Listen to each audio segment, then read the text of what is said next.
Now that you're sitting comfortably, I shall begin.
How long did it take you to learn how to do it?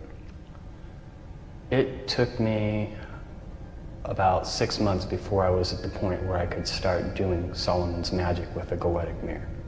And it's a form of worship. Yes, it is. It's my way of worshiping God. We see the pagan gods and goddesses as personifications of forces of nature. And so we have a whole plethora of entities, and even down into the elements, where we have the gnomes and the earth, and we have the sylphs in the air, and we have the undines in the water, and then we have the salamanders in the fire. So we personify all of the elements and everything. We have a little entity of some kind or another, or a big entity for everything. Solomonic ceremonial magic is basically can be broken down into two divisions. The invocation of the angels, the holy angels, to protect you and inspire you and fill you with the power of God. And then when you've got that mastered, then you set up the dark mirror and the triangle, and then you go for what some people would refer to as the demons. But you use that angelic power that you've already acquired through the crystal ball in the center of the circle and on the altar, and you've got the power of those angels to control the demons that you evoke. You evoke them out of your deep mind. And so Solomonic magic, all the way from back in the Middle Ages, can be broken down into those two facets. Tell me the procedure we're going to go through tonight, just what you're going to do, what we're going to see. What you're going to see is the evocation stage of Solomon's magic. This is the advanced stage after you have gone through the series of angelic invocations, which we're not going to specifically do tonight. They've already been done. We've got the angels already inside us and on our side, but we are going to invoke those angels with a pentagram ritual. Mike's going to do that, Father Solomon. He's going to invoke the angels with a pentagram ritual. Then I'm going to open up the psychic centers, because we are, as far as I know, we are the only lodge in the West that has a full operating system of chakras. We have all the planets and the spheres of the Kabbalistic tree of life right in one straight line.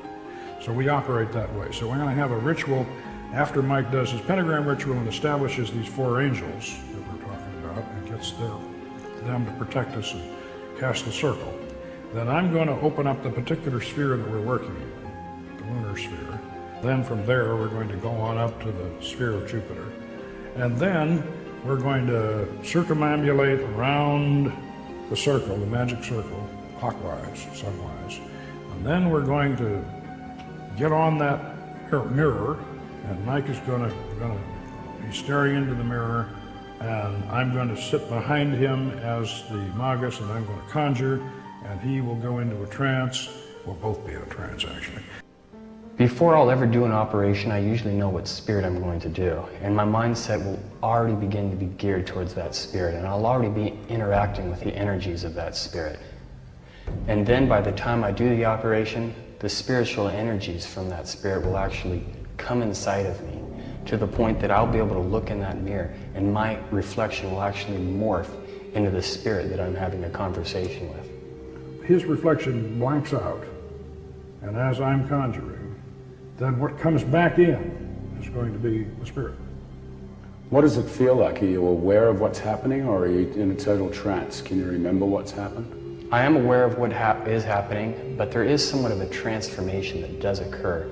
So what's inside of me isn't really what's me speaking. It's these ideas that are pouring through me from a foreign energy, and these foreign energies will begin to express themselves in their own unique ways that I'll eventually realize are not my own thoughts. When we videotaped the actual summoning of the spirit in the temple, there were no rehearsals and no retakes. So what you're about to see is real, shown exactly as it happened. And in my professional opinion, it's one of the most remarkable documentations of a supernatural event ever recorded. Lies in the Book of Spells.